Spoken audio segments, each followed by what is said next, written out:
Good evening, this is Jamie Lidell. I hope you're sitting comfortably. This is Toasted.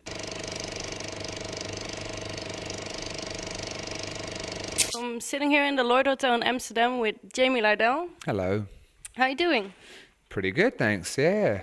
This hotel has been really impressive. We had a really amazing room here, so we've had a really good time. Somehow it makes time fly, this place, I don't know. How did you get back to work on it?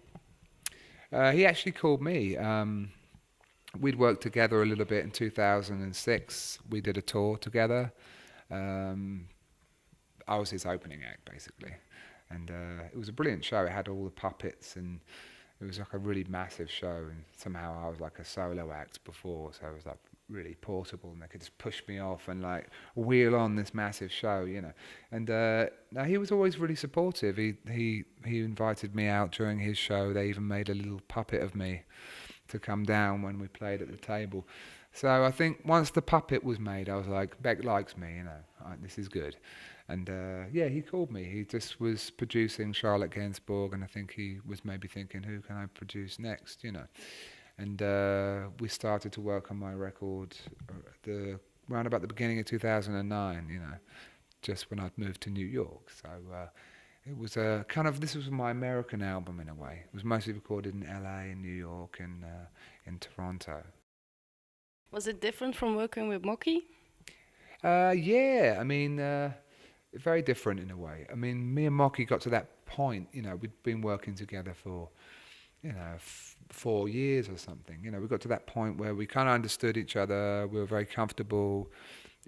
When you work with a new artist, in a way, it's quite difficult if I'm just meeting you for the first time, for me just to break into song with you looking at me, or, for you to break into song. So if you imagine with Beck, it's just kind of like, I know him, but I don't know him that well. So like all of a sudden to be in the vocal room, like singing new material, it was quite like, I wanted to just do it like effortlessly, but there was like a little period of getting to know each other. It's quite natural, and it's quite charming in a way, but it takes a little while. How are you going to bring it live? Because I heard you're working with a new band. Yep, new band. It's going to be 3 other people joining me on stage. It's going to be tricky because, the material does kind of go from the cupboard into the desert, the musical cupboard to this kind of crazy, like, bold outdoors world. And with 3 people, it's quite hard to do that much shifting around. But we'll work it out. I've got an amazing drummer, an amazing vocalist, an electronics guy, and a guitarist, and I can do a lot with electronics, and it's going to involve a lot of like deconstruction of the music again, and like remaking it, and like just being open-minded. I think seeing what can be done. So what's going to be the biggest change on stage then? I don't know. I mean, I think I'm trying to. I really want to bring a lot more theatre to this show. I've been working with a um, with a clothing designer in New York to make all these outfits. So I've spent ages kind of getting a look for the stage, which I think will be a big impact in.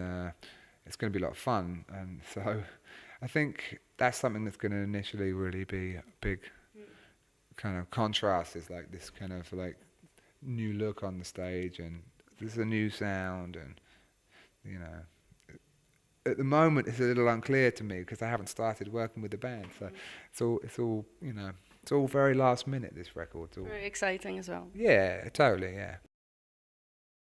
The lyrics on this album seem much deeper than the last album. Is that right? Yep, I would say so. I mean, I just think they, like I said, I had a lot to say on this record, and I think an artist is only really as good as their message in a way, and what they really are trying to tell you, and so I was really keen to sort of really dig in and open up a bit this time, and not that I haven't in the past at all, but I think this time I definitely was more honest. Can you give us an example of a song where you did that? Sure. I mean, well, there's a song called "It's a Kiss," which is a really intimate little song. I almost blush when I hear that. when I know what it's about. You know, there's some like pretty sensual moments on the album, like talking about like how I want to be and who I want to be, and yeah, I mean, it's always it does leave you a little bit exposed to make those kind of things public in a way, but at the same time, you know, it's music and that's what it's about as well. I think it makes the music a lot richer, you know. You've been moving a lot in your life from England to Berlin to New York. Do you Yeah. still like New York? Yeah, yeah, God, I love New York. Yeah, I miss it when I'm away. That's kind of a weird thing. It's the first sort of house I've had where I really have nice things. You know, I have a really nice couch and a really nice table, and you know, they're simple things, but they're really.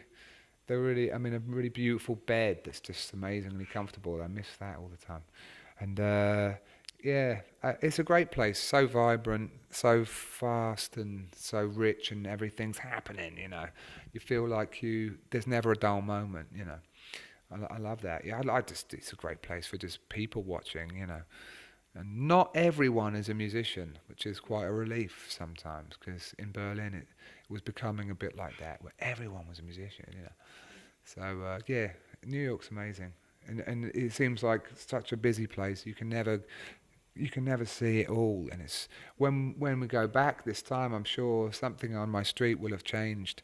Some shop will have closed down, and another one opened up, and we've only been away for a little while. You know, I love that. You know, it's always on the go. Are you planning on staying in New York this time? I think so. Yeah. I mean, I'd like to. I mean, I've no desire to move. Let's put it that way. Even though I'm a restless guy, I think New York is restless enough to hold my restless soul and kind of nurture it. You know, I like peace too. I'm not always like wanting loads of frantic action. And I live in Chelsea, and it's like a lot of tree-lined streets and people walking their dogs and stuff, and it's like it feels like a village, which I love as well. Brilliant, brilliant place, New York.